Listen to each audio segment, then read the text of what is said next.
guys.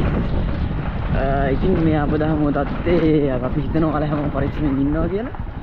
ඉතින් අද අපි යනවා ගම්පහ අලුත්ම තත්ත්වේ කොහොමද කියලා බලන්න. අද 29 වෙනිදා. අද ගම්පහ කොහොමද වතුර තත්ත්වය කියලා බලන්නයි අපි ආවේ.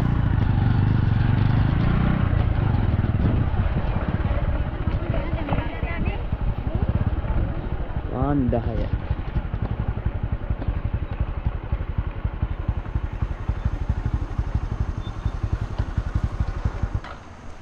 Pernah kata orang dia nih.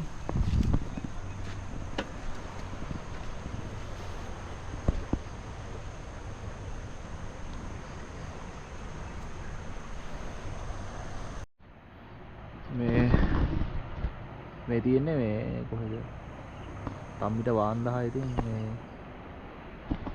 ගොඩක් කට්ටිය දන්නවා. මේ ජයල පාරෙන් එහෙම එන්න ඕනේ. ඉතින් බලන්න දැන් වෙලක් පාරක් කිසිම දෙයක් නැහැ. ඒ තරමට යට වෙලා තියෙන මේ ටික. ඉතින් දැන් අපි ගම්පහ ඩවුන් එක පැත්තට. මොකද බලන්න. දැන් අපි ඉන්නේ උඩුගම්බල හන්දියේ මේ උඩුගම්බල හන්දියේ ඊයේ මේ ටික මේ වෙනකොට මේ ටික වතුර යට වෙලා තිබ්බේ. මේ දෙපැත්තම මේ වතුර යට වෙලා තිබ්බේ. කවදාවත් මේ ඩවුන් එක යට වෙලා ගන්න දැන් නම් වතුර බහැලා ගිහිල්ලා. මේ යනවා. වැතර මොකද රතුන හේදෙන්නේ නැති ඉඳලා තිබුණා මේ ඩවුන් එක ඊයේ යට වෙනවා කියලා. නත් වගේ උඩකට වතුර එනවා කියලා තිබ්බා.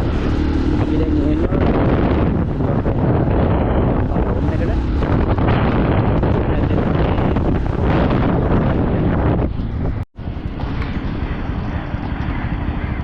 මේ තියෙන්නේ අස්කිරිපෝ අන්තල තියෙන මේ ගම්පහ. ඒකත් යට වෙලා තියෙන්නේ මොකද දන්නේ? ඊය හොදටම දීලා වගේ දෙන එක. අපි දැන් මල්වත්ත පාරේ ඉන්නේ මේ මල්වත්ත පාරෙන් දැන් අපි ගම්පහ ඩවුන් එකට ගිහිල්ලා බලමු කොහොමද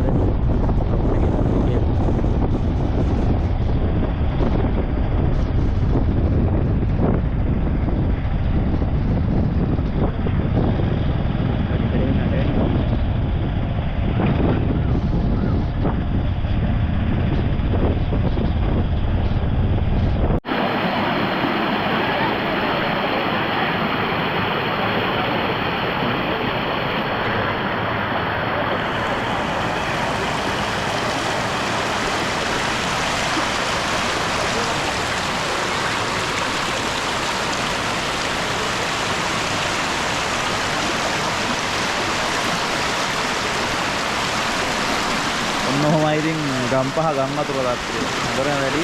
අපිට වැඩි කියන්නේ ගියා නේ. ඉන්නට විතර වතුර තියෙනවා. මේ දෙන ගම්පහ වෙනවා. ඒ ඉස්සරහා තියෙන මෙතන ඉස්සරහා තියෙන විදියක් විතර ගේට්ටුවෙන් උඩට වෙන්න ගමන් මේ වතුර ඇවිල්ලා තියෙන හොඳට.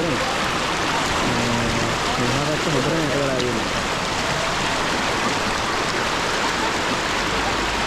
අපි පැත්තට ඕක මේ රතු